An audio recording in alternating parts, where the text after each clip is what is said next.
discussing the best games of the year. We're going to go down the list. Trying to figure out if I want to start from the bottom or the top. I'm definitely not a bottom, so we'll start from the top.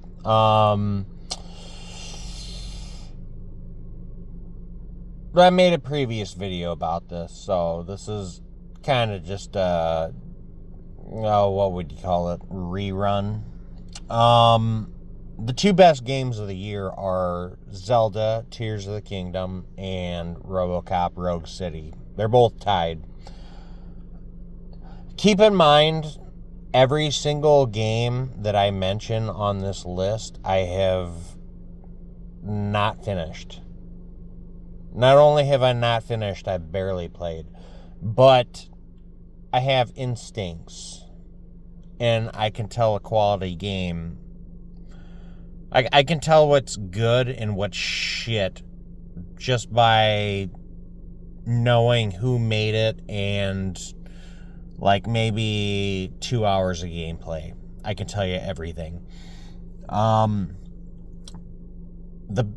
best game of the year is a tie. It's between Zelda, Tears of the Kingdom, and RoboCop Rogue City. They're tied for number 1. Number 2, Armored Core 6. Because it's from Software. And I played it for maybe 4 hours. That was when I kind of went in my drunk state and just lost interest. That's actually the case for a lot of the games on this list. But RoboCop, or fucking Armored Core 6 especially, got the short end of that stick. The gameplay felt amazing.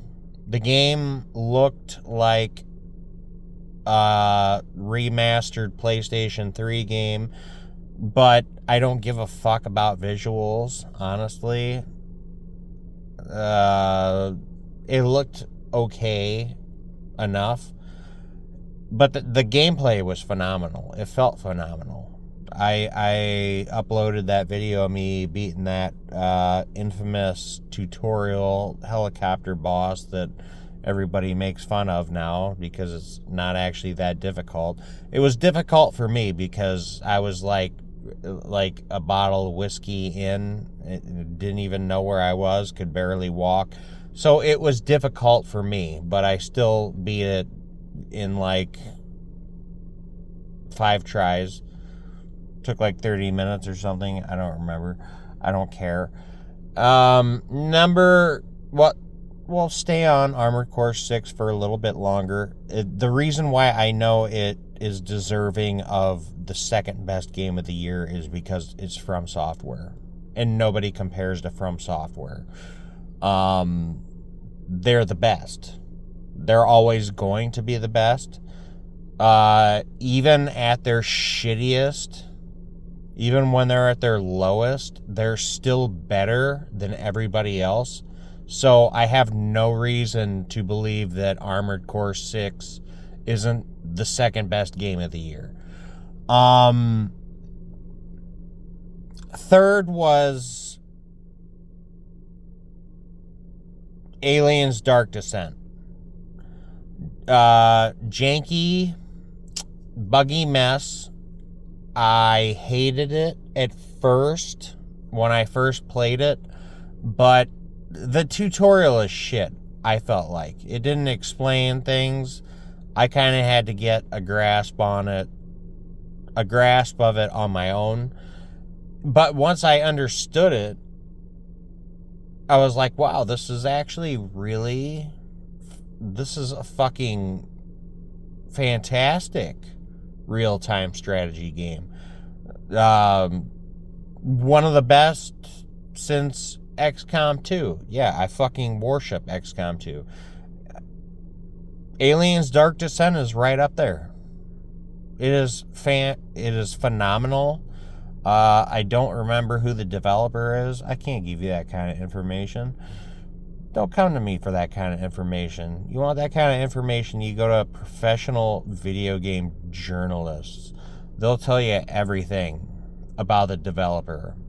And then they will make them go bankrupt by writing some horrible news story about how, a female at the company got molested or something. Don't ask me about that in-depth shit, because I can't tell you. You got to go to game journalists for that type of stuff. But yeah, Aliens Dark Descent was solid. And I really want to go back to that, as well as Armored Core 6. This was a dark time for me. When I'm drinking like hard, I just kind of stop playing games after a few hours. That was a game I probably only have like maybe 5 hours in it tops, but what I played was amazing, and I have no doubt that the rest of the game is just as special as what I seen in the earlier stuff. So, number 3, Aliens Dark Descent. Number 4, and this is where we get into cheating territory. These were games, this is a morality thing. These are games that should probably not be on the list because they are not original new ideas. But I'm going to put them on there anyways because they were amazing games to me back in the day. Number 4, Metroid Prime Remake. Metroid Prime is perfect. I don't have to say anything about it, really. It was one of the best games I've ever played in my entire life back in the day. And they call it a remaster, but it's really a remake. It's not a remaster. I don't know why they chose to call it remastered. Hell, it probably would have sold more if they just called it remake. But not. It's a full-on remake. And it's Metroid Prime.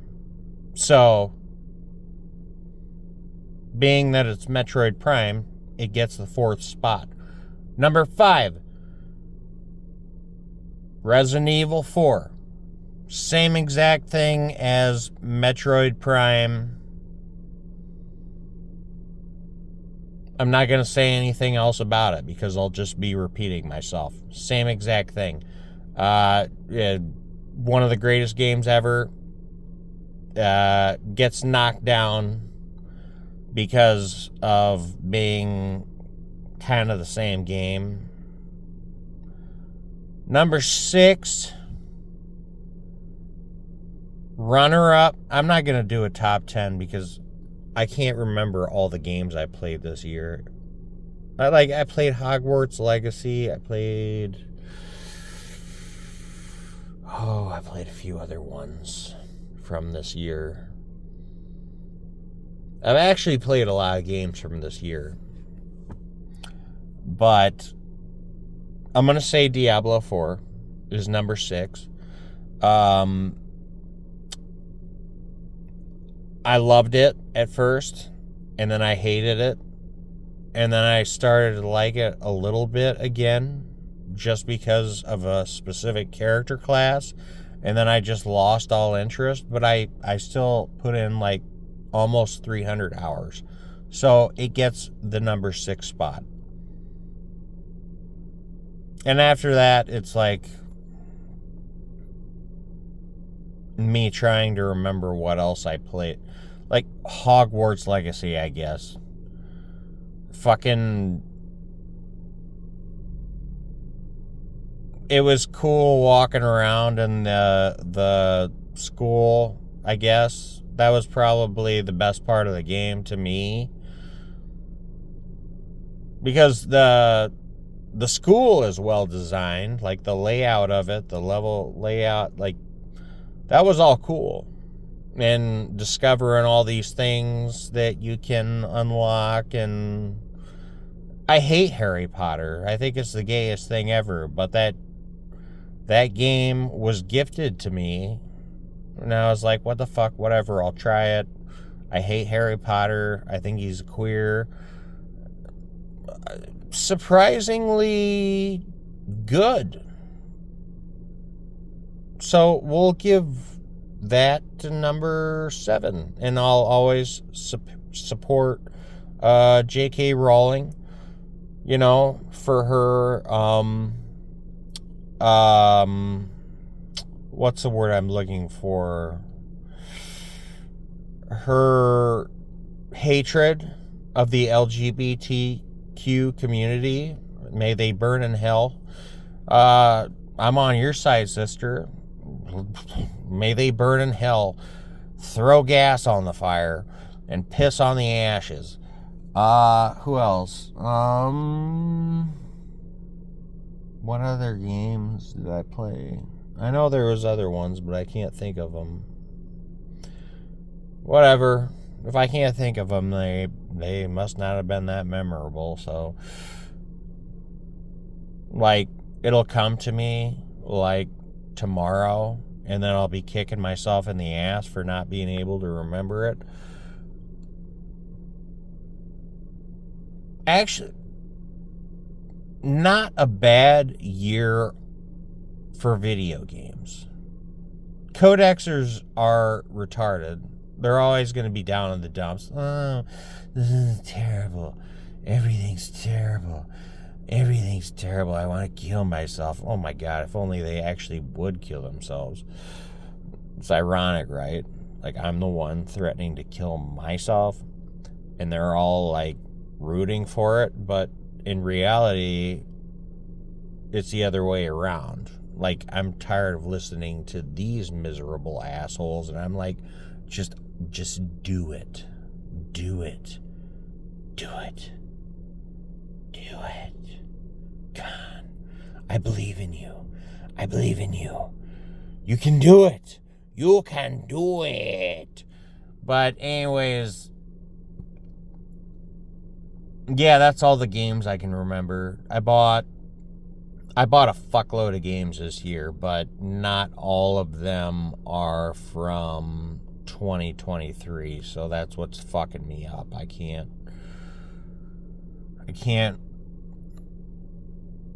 like, I want to bring up what is it called? Signalis, but I don't know if that was actually made in 2023, so I'm not going to get into that. That's my top games of the year.